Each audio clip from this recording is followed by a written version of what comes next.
Hello, everybody. We are in the process of understanding personality from different approaches.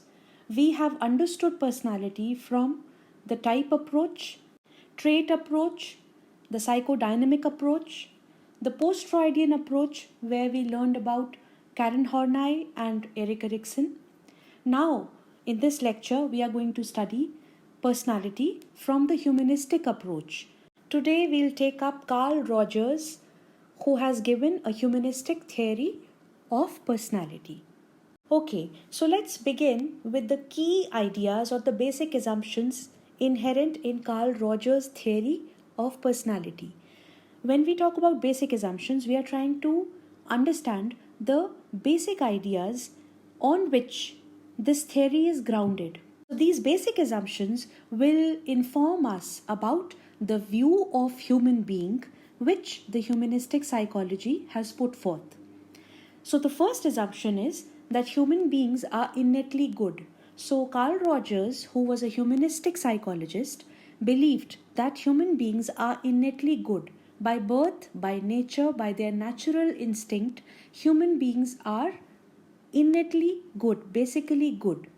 Second assumption, human behavior is goal directed. So this assumption is that humans behave in goal directed ways. All the activities, all the behavior that you engage in is ultimately towards achieving a certain goal. So human behavior in general is goal directed. 3. Human behavior is adaptive and self-actualizing. We have learned about self-actualization in the motivation chapter, which we did in class 11. We did Maslow's theory of motivation, where self-actualization is the last motive in the hierarchy given by Abraham Maslow. So the third assumption says that human behavior is adaptive and self-actualizing. What does it mean? It means that humans have a natural tendency to actualize their potential, to fully become what they are capable of. So human behavior is basically oriented towards seeking complete fulfillment of the growth potential within. Self-actualization, or the tendency for self-actualizing, refers to a desire within the individual to seek complete fulfillment of the potential that one is gifted with. So they believe, the humanistic perspective believes, that human beings are innately driven to be the best version of themselves. So human behavior is goal directed. Human behavior is directed towards what goal? The goal is self-actualization or seeking complete fulfillment of the potential within. So humanistic psychology gives a very positive and a very growth-oriented view of human nature. They believe that human beings are innately good. Human behavior is goal-directed. Human behavior is motivated towards self-actualization, or human beings are generally motivated to achieve the fullest potential which they are capable of. Interestingly, personality is looked at from this perspective as a process of achieving self-actualization.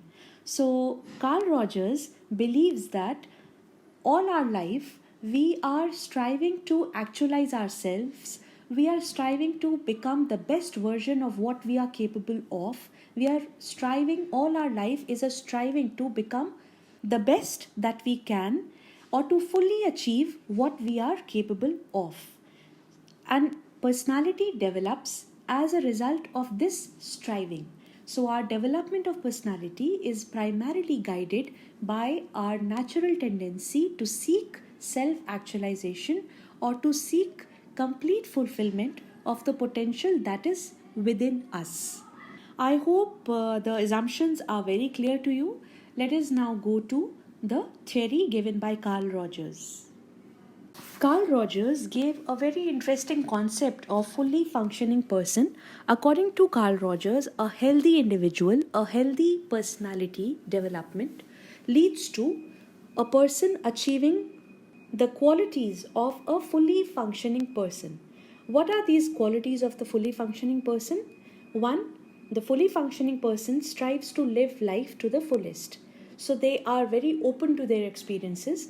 They live life to the fullest. They are not inhibited, rather, they have a very open stance to life. Second, they live in the here and now. So they are always oriented towards the present. They are not brooding about what happened in the past or what might happen in the future. When you think about the past and when you think about the future, it gives you anxiety, it gives you tension, it gives you a sense of discomfort. Why? Because past is already gone, you can't do much about it. What has happened, and future is uncertain. Nobody knows what will happen in future. So future is always uncertain, and uncertainty brings a lot of discomfort with it.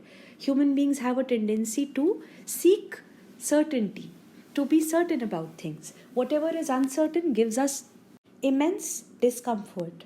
So, fully functioning persons are those healthy individuals, according to Carl Rogers, who live in the here and now. They are not bothered by past, they are not bothered by future.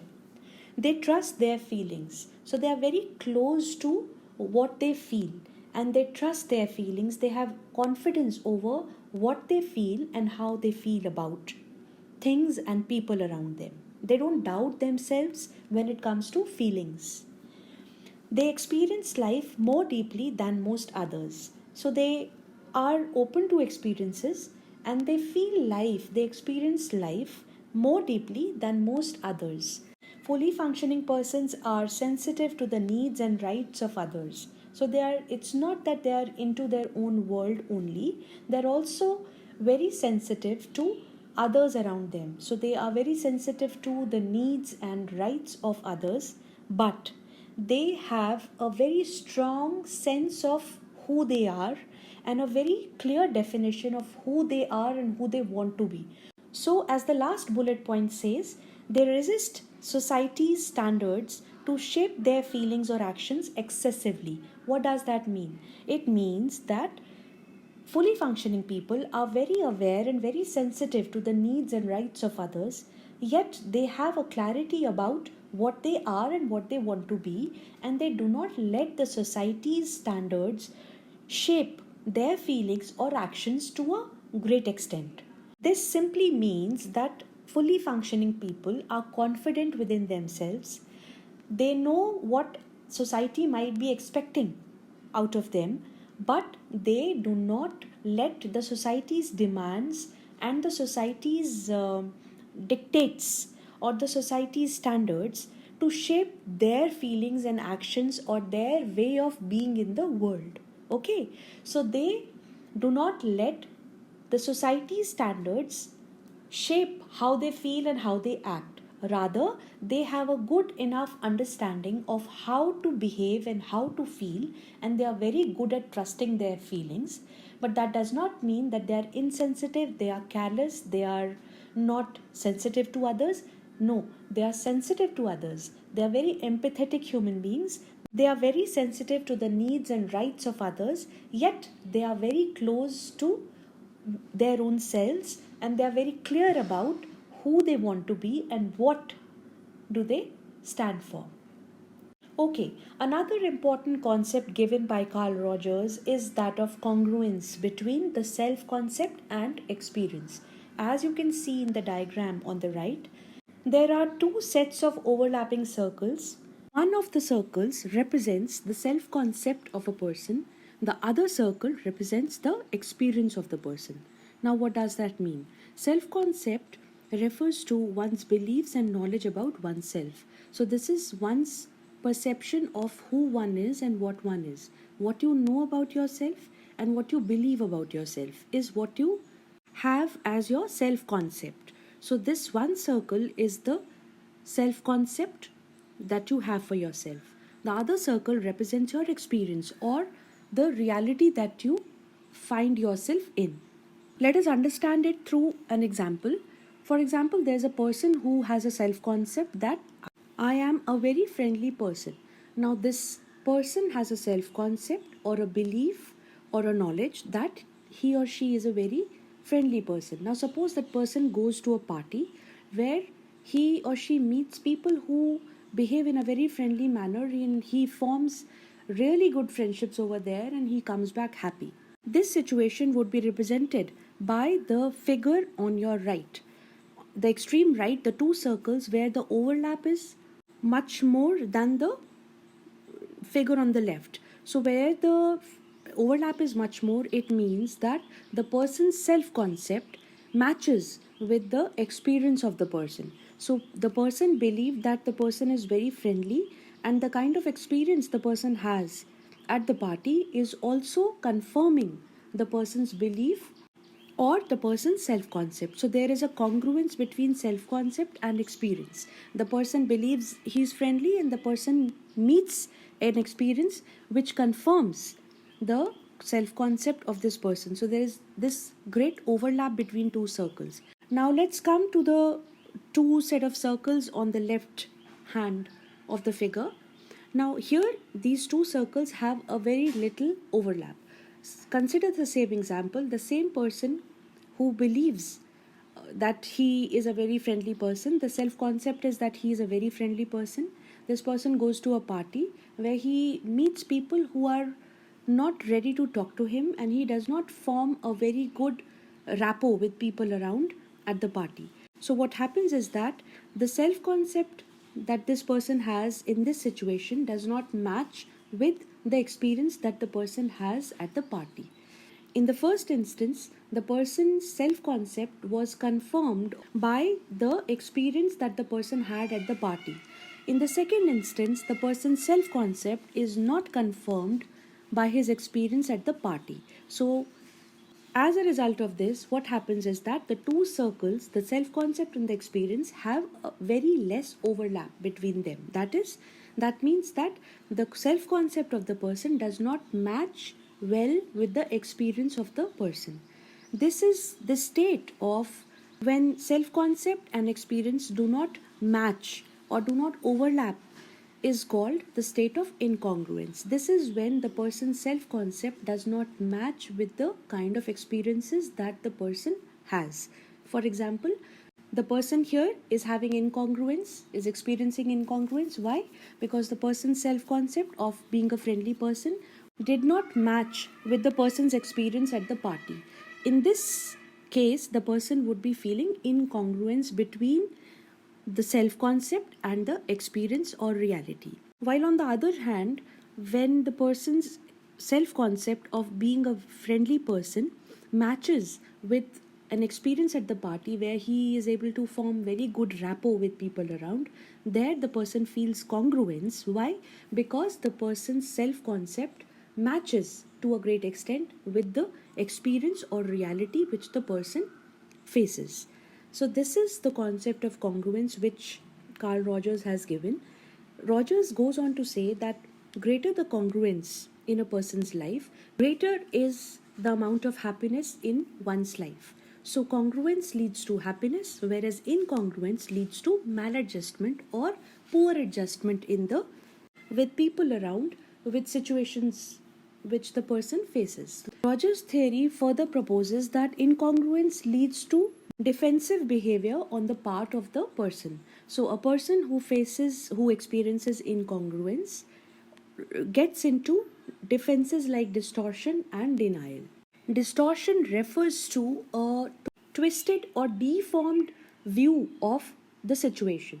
So, what happens is that a person who is confronted with incongruence tries to deform or twist the reality so as to reduce the incongruence. For instance, the person whom we considered a little while earlier, this person who has a self concept, who believes that he is a very friendly person, meets a situation where his self concept is not confirmed or his experiences do not match with his self concept, and resultantly he experiences incongruence. Such a person might then, in order to reduce one's incongruence and the in discomfort and unhappiness that accompanies incongruence, such a person might then try to distort reality or deform or twist reality in order to reduce the incongruence. What would be the example of distortion? The person might say that such people whom I met at the party were not worthy of my friendship. These are not the people with whom I become friends. So, this is an attempt on the part of the person to distort the reality in order to reduce the incongruence. Coming to denial, denial refers to complete refusal to accept reality. So, people who are faced with incongruence also try to resolve incongruence, or also try to calm themselves using the defense of denial, where they refuse to accept the reality at all. So, a person who meets such a situation where he is not able to be friendly with people around, which does not confirm or does not match with his self concept, might say later on that no, it was a friendly party. Who said that I was not friends with people around?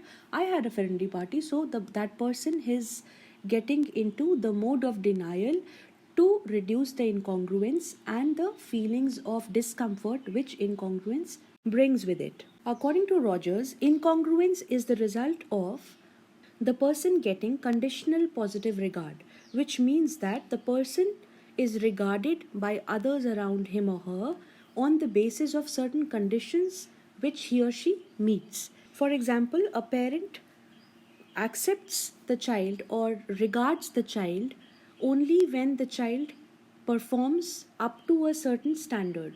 So the parent might love the child, might show affection to the child only when the child is performing or getting marks up to a certain level. If the child is not able to perform up to that standard which the parent has set for the child, the parent fails to give regard to the child, the parent fails to show affection to the child. This is called conditional positive regard. Conditional positive regard is the acceptance that we give to people which is based on certain conditions being met. If the conditions are met by the person, that person is regarded. If the person fails to meet those conditions, the person is not regarded. This is what we understand by conditional positive regard. So, Rogers believes that a person who experiences conditional positive regard is not able to develop a healthy personality, and such a person then experiences incongruence, which leads to unhappiness and discomfort. Conditional positive regard operates especially at the younger age, when the child is very young and the parent is shaping the personality of the child by the love and care that the parent gives to the child. So, according to Rogers, we all develop our personalities throughout our lives. As I told you in the beginning, also, personality starts forming in the childhood, and it's a process that we keep developing our personalities, keep growing our personalities throughout our lives.